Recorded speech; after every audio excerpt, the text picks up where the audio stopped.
দিয়েছেন, নবী দোয়া করলেই কবুল। সব নবীরা ওই দোয়া করে ফেলেছে দুনিয়াতে।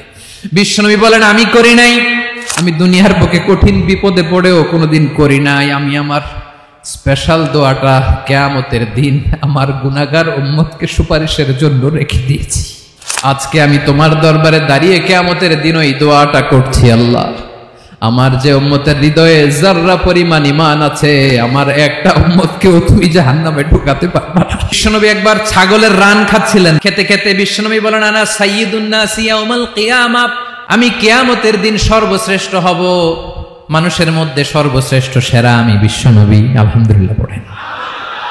বিশ্বনবী বলেন সেদিনটা বড্ড ভয়ঙ্কর, সেদিন কেউ কারো কোনো উপকারে আসবে না, বন্ধু বন্ধুর কাজে আসবে না, স্ত্রী স্বামীর উপকারে আসবে না, স্বামী স্ত্রীর উপকারে আসবে না, পীর সাহেব মুরিদরে বাঁচাতে পারবে না, মুরিদ পীর সাহেবরে বাঁচাতে পারবে না, নেতা কর্মীর পরিচয় দিবে না, কর্মী নেতার পরিচয় দিবে না, ভাই বোনকে চিনবে না, বোন ভাইকে চিনবে না, বাবা তার সন্তানকে চিনবে না, মেয়েকে দেখে মা দৌড়ে দৌড়ে পালাবে। বড্ড ভয়ঙ্কর দিন। বিশ্বনবী বলবেন জমিনটা এখনকার মতো থাকবে না, পুরো জমিনটা সমান হয়ে যাবে, ফ্ল্যাট। এখন তো গোল, তখন ফ্ল্যাট। সবাই এক জমিনের উপরে দাঁড়াবে, সূর্যটা মাথার কাছে চলে আসবে, সূর্যের গরমে মানুষের মাথার মগজ গলে গলে কানের ছিদ্র নাকের ছিদ্র দিয়ে বেয়ে বেয়ে পড়বে। সবাই হয়রান পেরেশান ক্লান্ত শ্রান্ত। মানুষগুলো বলবে বাঁচার কোনো উপায় নাই।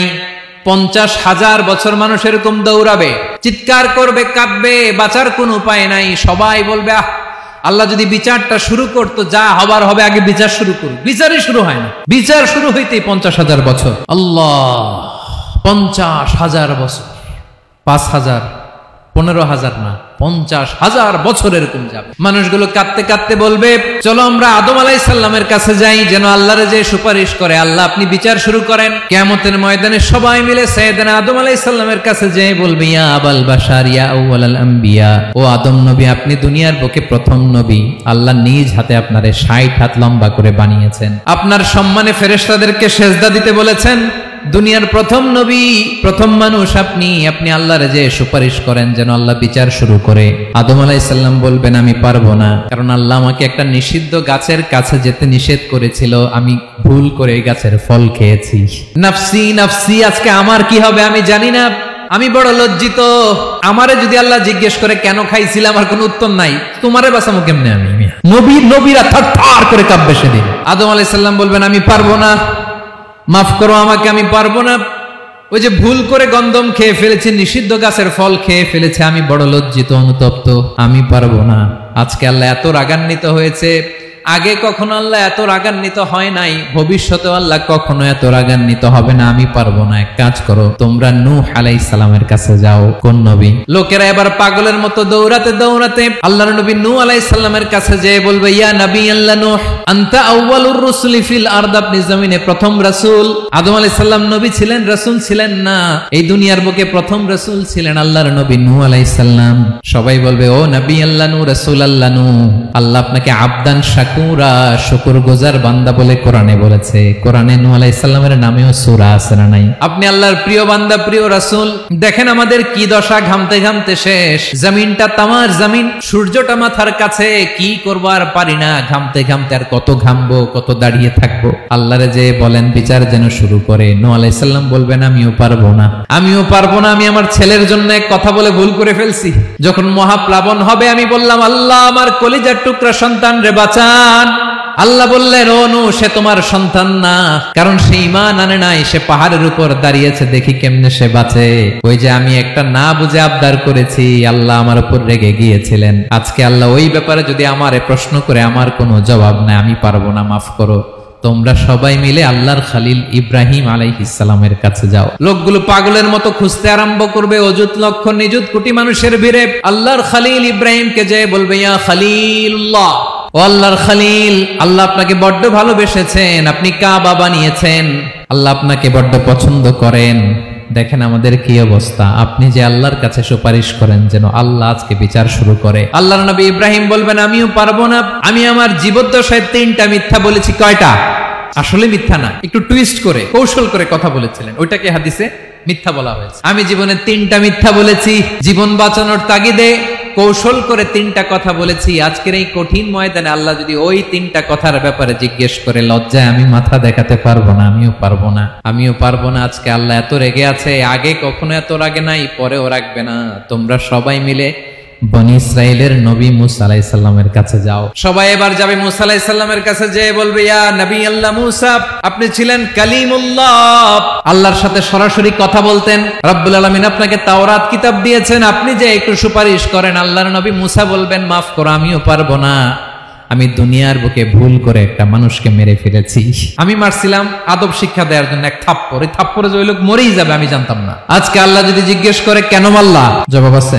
ওই লজ্জায় আমি অনুতপ্ত, আমি পারবো না, আমার এই কথা বলো না। আজকে আল্লাহ বড্ড রেগে আছে, আমি পারবো না। তোমরা আল্লাহর নবী ঈসা আলাইহিস সালামের কাছে যাও। কিয়ামতের ময়দানে মানুষগুলো পাগল পাড়া হয়ে আল্লাহর নবী ঈসা আলাইহিস সালামের কাছে যাবে, যে বলবে, নবী ঈসা আপনি রূহুল্লাহ, বাবা ছাড়া আল্লাহ আপনাকে বানিয়েছেন, ইনজিল কিতাব দিয়েছেন, মৃত মানুষকে আপনি জীবিত করতে পারতেন। আজকের এই কঠিন বিপদের দিনে আপনি আমাদের সাহায্য করেন। আল্লাহর কাছে যে বলেন যেন বিচার শুরু করে। ঈসা আলাইহিস সালাম বলবেন, আমিও পারবো না। ইন্নী উবিদতু মিন দুনিল্লাহ, আমার উম্মত খ্রিস্টানেরা আল্লাহরে বাদ দিয়ে আমি ঈসার ইবাদত করেছে। আমার মা ম্যারি আর আমাকে ডাকতো জেসাস ক্রাইস্ট, আমার ইবাদত করেছে। যদিও আমি আমার ইবাদত করতে বলি না, ঈসা আলাইহিস সালামও ইবাদত করতে বলেছেন একজনের, তিনি কে? আল্লাহর নবী ঈসা আলাইহিস সালাম বলবেন, আমিও পারবো না। আজকে আল্লাহ অনেক রেগে আছে, আমি পারবো না। তবে একটা পরামর্শ দিতে পারি, একটা সাজেশন দিতে পারি। আজকের দিনে এই কঠিন মুসিবতের কালে, এই কঠিন সময়ে কেউ আল্লাহর দরবারে দাঁড়িয়ে একটা টু শব্দ করার ক্ষমতা কারো নাই, একমাত্র আখিরি জামানার পয়গম্বর বিশ্বনবী মুহাম্মদুর রাসূলুল্লাহ ছাড়া। মানুষগুলো এবার আগুনের মধ্যে পানি দিলে যেমনি আগুন নিভে যায়, দাউ দাউ করা হৃদয়ে জ্বলন্ত আগুন তাদের ঠান্ডা হবে। কিয়ামতের ময়দানে ওই বিভীষিকাময় সময়ে, মুসিবতের কালে মানুষগুলো পাগল হয়ে বিশ্বনবীকে খুঁজতে আরম্ভ করবে। সবাই মিলে বিশ্বনবীর কাছে যেয়ে বলবে, ইয়া রাহমাতাল লিল আলামিন, ইয়া খাতামান নবিয়্যিন, রাহমাতাল লিল আলামিন। দেখেন আমাদের কি অবস্থা, কি কঠিন বিপদে আমরা আছি, দাঁড়াতে পারি না, সূর্যের আলোতে ঘেমে হয়রান। আজকে কেউ সুপারিশ করতে পারবে না। সব নবীরা অপারগতা স্বীকার করেছে, তারা বলেছে আপনি ছাড়া কেউ নাকি আল্লাহর সামনে দাঁড়াতে পারবেন না, আপনি একটু সুপারিশ করেন। বিশ্বনবী বলবেন, আসো আসো, আজকের দিনে আমি ছাড়া আল্লাহর সামনে কেউ দাঁড়াতে পারবে না। বিশ্বনবী মাকামে মাহমুদে যে আল্লাহু আকবার বলে সিজদায় লুটিয়ে পড়বেন। আল্লাহ রাব্বুল আলামিন বিশ্বনবীকে এমন কিছু চমৎকার শব্দ শিখাবেন, ওই শব্দগুলো দিয়ে আল্লাহর প্রশংসা করে বিশ্বনবী কাঁদতে আরম্ভ করবেন। বিশ্বনবী এমন ভাবে অজর দ্বারায় সিজদায় লুটিয়ে পড়ে কাঁদবেন, রব্বুল আলামিনের রহমতের দরিয়ায় জোশ লেগে যাবে। রব্বুল আলামিন এই দৃশ্য থেকে সহ্য করতে পারবেন না। রব্বুল আলামিন বলবেন, ইয়া মুহাম্মদ ইরফা রাসাক, ও নবী আপনি মাথা তোলেন, মাথা তোলেন, আপনার কান্না আমি সহ্য করতে পারি না। নবী আপনি মাথা তোলেন, সাল তুতা, আজকে আপনি যা চাবেন তাই দেব। নবী আপনি সিজদা থেকে মাথা তুলেন, সাল তুতা। বিশ্বনবী এবার মাথা তুলবেন। যে বিভীষিকাময় সময়ে প্রত্যেক নবী বলেছেন আমি পারবো না, প্রত্যেক নবী বলেছেন নফসি নফসি, আমার কি হবে আমি জানি না, আল্লাহ আমারে বাঁচাও। প্রতিটি নবী বলবে নফসি নফসি, আল্লাহ তুমি আমারে বাঁচাও, আমারে বাঁচাও। বিশ্বনবী মাথা তুলবেন, তুলে বলবেন রব্বি হাবলি উম্মতি, আল্লাহ তুমি আমার গুনাহগার উম্মতকে বাঁচাও। এই দুনিয়ার বুকে রব্বুল আলামিন সব নবীকে একটা করে দাওয়া মুস্তাজাবা দিয়েছেন, মানে যে দোয়া করলে কবুল হয়ে যায় সাথে সাথেই। দাও বিহা, দুনিয়ার সব নবীরা